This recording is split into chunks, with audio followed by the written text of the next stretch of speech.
Welcome to another edition of Life, Love, and Philosophy. My special guest today is Dan Mahala, an educator who has had many diverse experiences as an educator. He's taught high school, he's taught college, and he also has taught at the prison here on Staten Island, and with his wife Jill has raised 5 children. Dan, welcome to the program. Thank you. In our last program, we talked a lot about the value of reading good books. I think it's fair to say that the typical diligent reader is looking, among other things, for wisdom when he or she reads good books. And I'd like to begin today's interview by asking you this. Based on your reading and your life experiences, what would you say are some of the ideas that constitute wisdom? Well, wisdom itself is not easy to define. You know, we interchange it sometimes with knowledge, which is not true. Wisdom is simply not the accumulation of knowledge. We've seen a lot of people who've accumulated a lot of knowledge that show very little wisdom.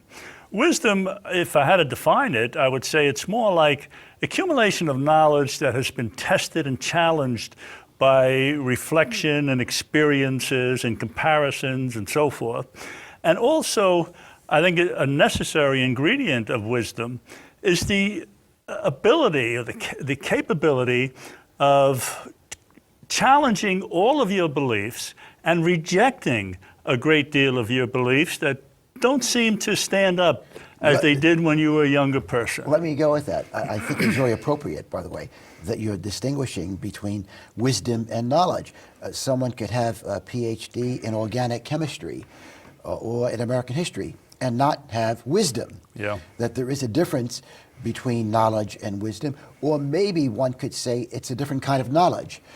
I checked the dictionary before coming here and checked the word wisdom, as I've done many times over the years. It gives several definitions, but among the more prominent definitions are these. It says that wisdom is a knowledge of reality, the way things really are, the ability to distinguish what is true and false, for example, about life and about human nature. Another definition, it's good sense, good judgment, insight. So again, going back to my example, you know, one could have the PhD in organic chemistry, but not have good sense, not have good judgment, maybe in one's marriage, in raising children, in dealing with adversity, for example. You need a different kind of knowledge, I think, to deal with everyday adversity than to learn organic chemistry or American history. Any comment on that? Yeah, I think good sense and good judgment involves the ability, as I said a little earlier, the ability to go back and re-look at your ideas, re-look at your philosophy, and retest and to doubt. To doubt is an absolute sign of wisdom. Socrates had a metaphor that he used. He said, we have to put together the best knowledge we can to take us through this treacherous river of life. He said, but if we see another ship that's more stable, that's works better, don't be afraid to jump ship and give up these past beliefs and knowledge that you've maintained and take on the new experience that looks like it's going to deliver better. Schopenhauer talks about the idea all people have illusions, all people have mistaken ideas, and according to Schopenhauer, if one is growing in wisdom as one grows older, one will be disabused of certain illusions one had. But he said that all of us will probably die still having some mistaken ideas about life, having mistaken ideas about human nature. I think, therefore, that one of the things we must all do if we wish to pursue wisdom is to have an open mind and the ability to realize that the majority is often wrong. Yeah, more than often, I think. You probably can be correct in saying the majority is wrong the majority of the time. You know, many philosophers have commented on this, but it's something that we have to fear, is the pressure of the majority influencing our decisions. You know, it's something that has to be conscious in all people. Yeah, I think many people are under the illusion that the majority is usually or almost always right. Yes, and you know, the opposite's true. I think we had Plato and Aristotle and Schopenhauer and Nietzsche and Bertrand Russell in the audience here. They would agree that the majority is is usually wrong, maybe Yes. almost always Yes. wrong, certainly usually, Yeah. usually wrong. Yeah. So again, let's go back to my original question to you. When you think about what constitutes wisdom, you've suggested it involves critical thinking, questioning the majority. Any other prominent ideas that come to mind when you think about what constitutes wisdom? Well, wisdom, it's a term that we almost interchange with knowledge today, which I think is incorrect, and it's all the other things that go beyond knowledge, and I think it's almost absolutely necessary to search for wisdom, to look to the past, to look to the, as you do on your show every week, look to the great authors and philosophers and so forth, and what do they have to offer us besides just the everyday knowledge? And how did they put this everyday knowledge together into a philosophy of life and so forth? And I think that is where we're going to find wisdom, by continuing their practice, by borrowing from their practice on how does one behave when one has experienced and exercised wisdom. I guess one of the crucial factors, if one wishes to gain in wisdom, is to be open to one's experiences. Yeah. And be willing to doubt. I like the word you used before, that I think people who have a lot of wisdom are people who often doubt. Yeah, and they question because they doubt. Yeah, there was one philosopher, and I've forgotten who it was, who said, I live, therefore I doubt. It's a necessary ingredient to advance oneself in life. Descartes said something similar to that. I don't know if those were his exact words. One of the things I have done is to simulate your thinking and my thinking. I've brought in a summary by, what is his name? Brian McGee. Brian McGee has taught philosophy at Oxford in England. He also did a philosophy show for the BBC for some years. And he's written a terrific book called The Story of Philosophy. It's a survey book of the great philosophers. Interesting, Will Durant's book has the same name. But the reason they have the same titles is one book was published in England, one in America. He's also an expert on Schopenhauer. And in his book on Schopenhauer, Brian McGee, this professor who's taught at Oxford, he talks about what the great thinkers agree on, because obviously the great thinkers disagree on a lot of things. And I just want to read it to you and to the viewers here. It's rather short. It's only going to take me 3 or 4 minutes. And we'll use this as a point of departure to further investigate what might constitute wisdom. Again, this is Brian McGee, famous writer on philosophy, contemporary writer. And he says this: it has often been remarked that one doctrine in common to most sages in most times and places, in spite of all the differences between them. It goes something like this: human notions of status are based on power, influence, fame, wealth, possessions, caste, class, rank, title, and all the rest of it. And yet all of these are false values. Nothing that really matters about a human being depends on them. What really matters are quite different things. And in all walks of life, there are a few people who are compassionate, or generous, or honest, or intelligent, or wise, or gifted with some special talent. McGee continues, but there are more, far more, who are not. So the world is governed by false values. So the world, according to McGee, he's telling us most of the great thinkers have believed the world is governed by false values. Lip service is paid to virtue and ability, but self-interest and cynicism rule. And here is, I think, a very key sentence, certainly provocative. Human society is like a stage show in which most people are playing a part, a role, pretending to be something they are not. But the show is an empty one, because life is fleeting, and for everyone in it, the whole thing is soon swept into oblivion by death. The wise man sees all this, the wise man sees all this for what it is, and is not taken in by it, and keeps himself uncontaminated by it. Any comments? Because I do have some specific Yeah, well, questions it's a great summary of the unphilosophic life that we've led, and for the past maybe 100 years, several hundred years, we've paid a lot less attention to philosophy than they did in the past. Certainly, the philosophers were kings in the time of the Greeks and Romans, and then all of a sudden their power and their influence had declined sharply. But this is, it's today, philosophy is, kind of a abstract study that you don't want to get too involved with, because you can't make any money doing that. Yeah. And our values are associated with money and prestige and position and power and all those things.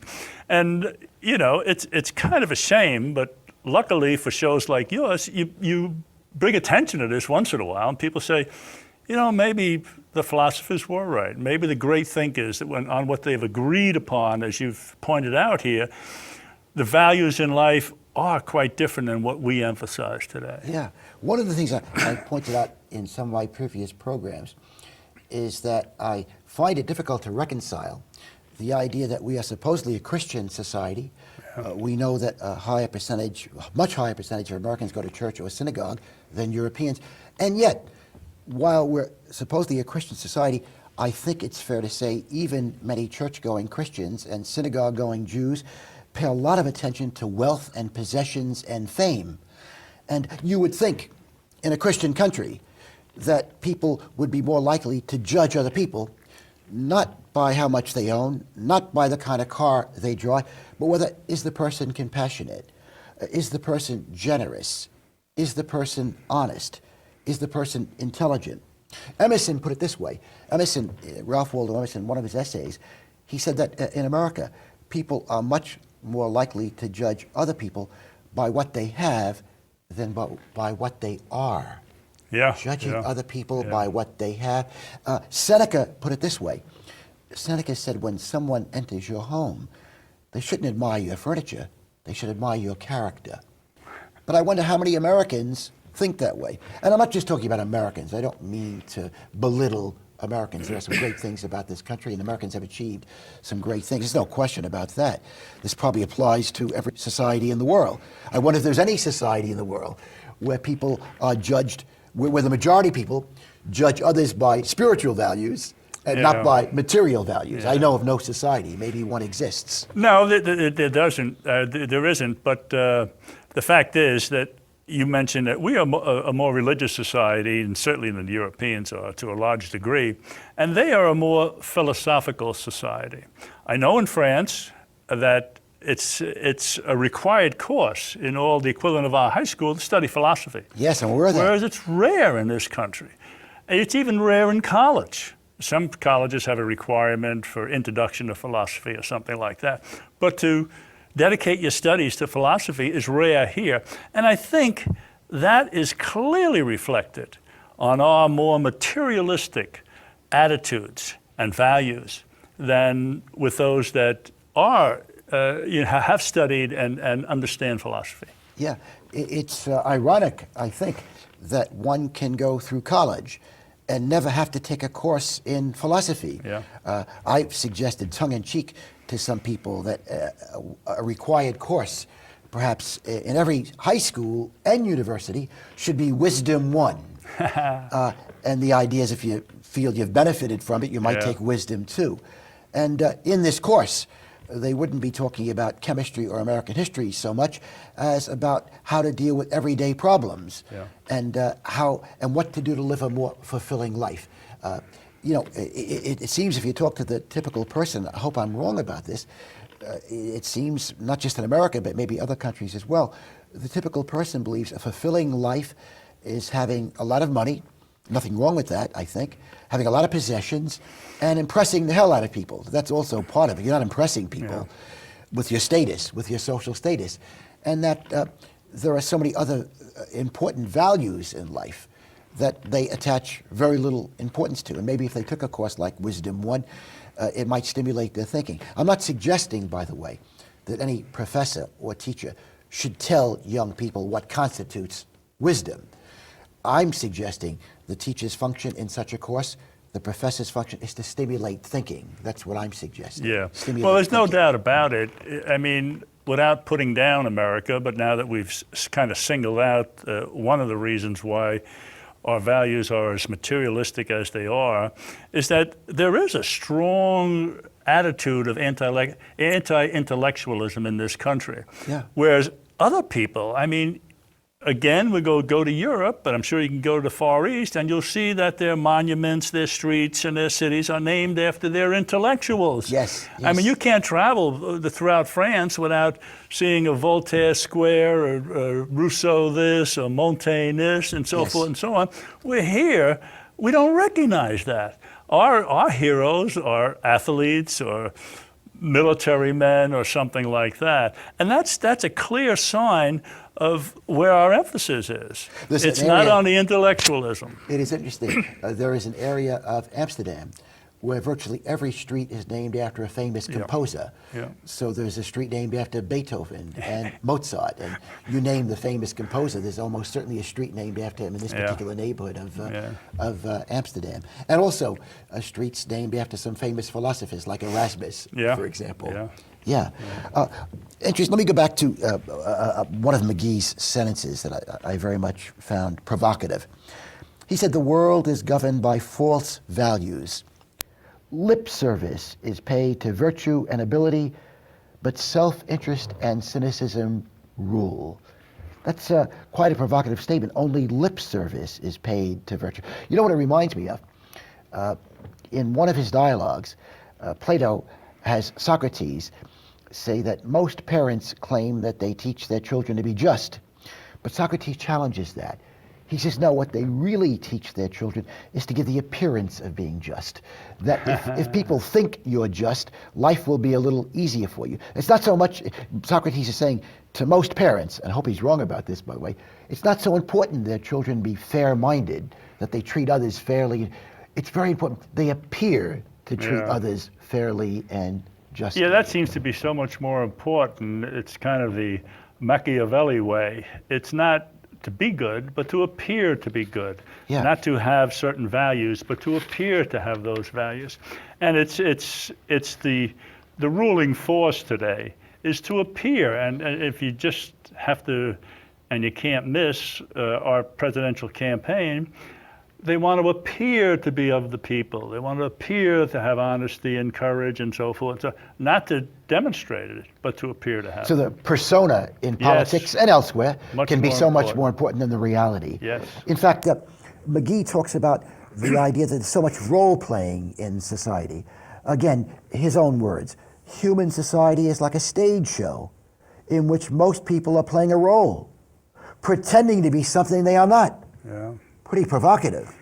Yeah. Pretending to be something they are not. Yeah, we're pretending to satisfy the popular demands. Rather than, you mentioned Emerson before, rather than to be self-reliant, to stand on your own 2 feet, to make your decisions from within and so forth, here we are under tremendous pressure of society to behave in a certain fashion, to do the things that the populist people decide we should do. And that includes our marriages, our vocations, our part-time, our studies. So people all pretend of their this. marriages are better than they are? Yeah, I mean, we're designing our life and fabricating our life to satisfy other people's wishes. And sometimes they're close, their parents and so forth, but that's not us. I find that very interesting because Emerson, in his essay, I think it was on self-reliance, I'm not sure, he said, my life is for itself. It's not for a spectacle. Yeah. I'm not living to impress other people. I'm not living, my life is not a show for other people. My life is for itself. When I think of all the role-playing in society, and this, of course, I think is true of all societies, again, not just true of America, I want to make that clear, but so often in America, I find there's a lot of role-playing about patriotism. Oh. And let me give you an example. And I'm talking now about Republicans and Democrats. I'm talking about liberals and conservatives. I'm not being partisan here, at least I'm trying not to be. But so often on television, you will see a politician talking, and there are 6 flags behind him, maybe Yeah. 66 flags behind him. And what is the politician often doing? Not always, often trashing his opponent. Not infrequently telling half-truths about his opponent, sometimes even lying about his opponent. So apparently, one can trash one's fellow American. One can tell half-truths, even lies about one's fellow American, and be patriotic.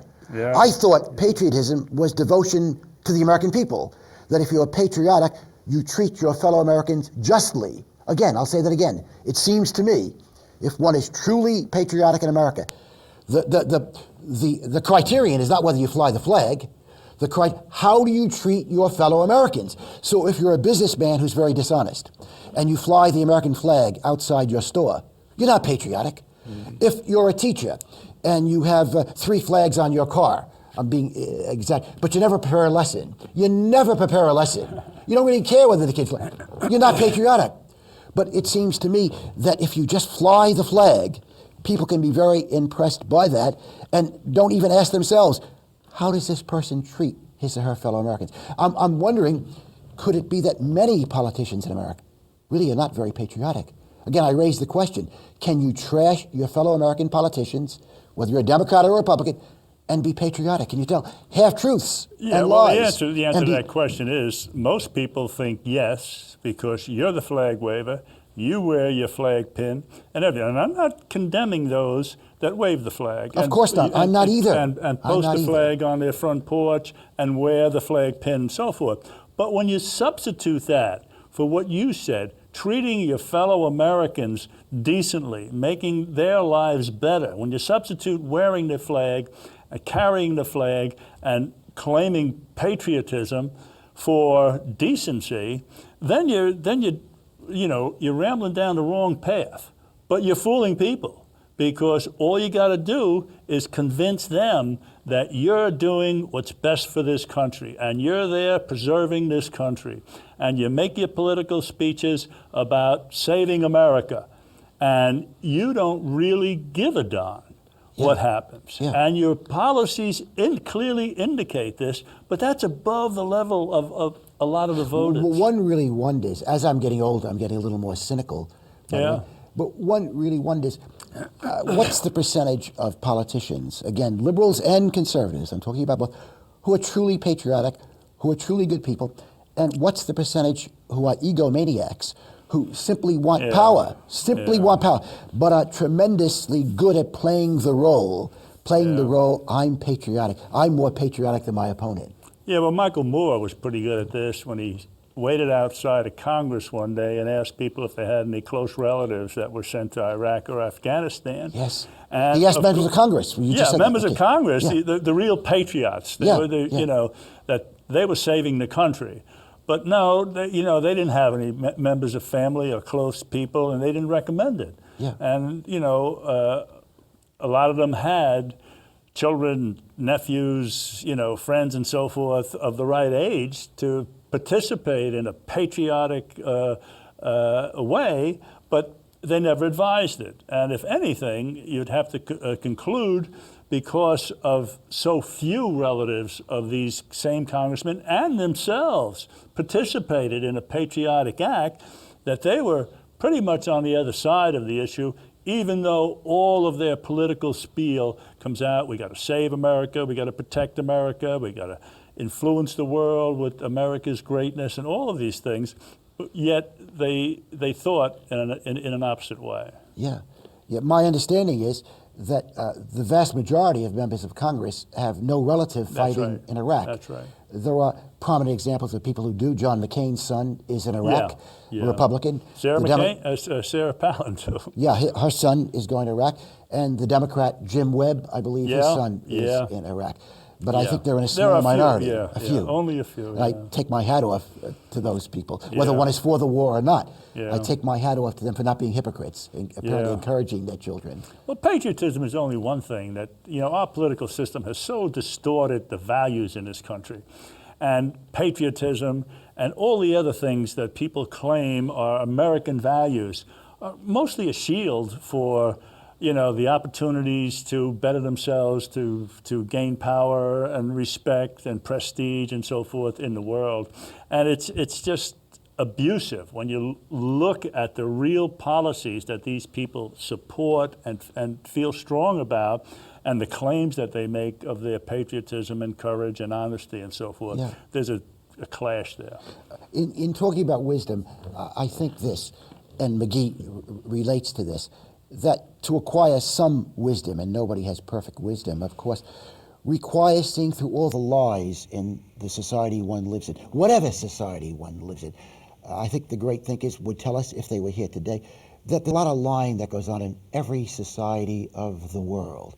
And so often it's the powerful people who are doing the lying. They have the greatest influence. And here's McGee's statement on this.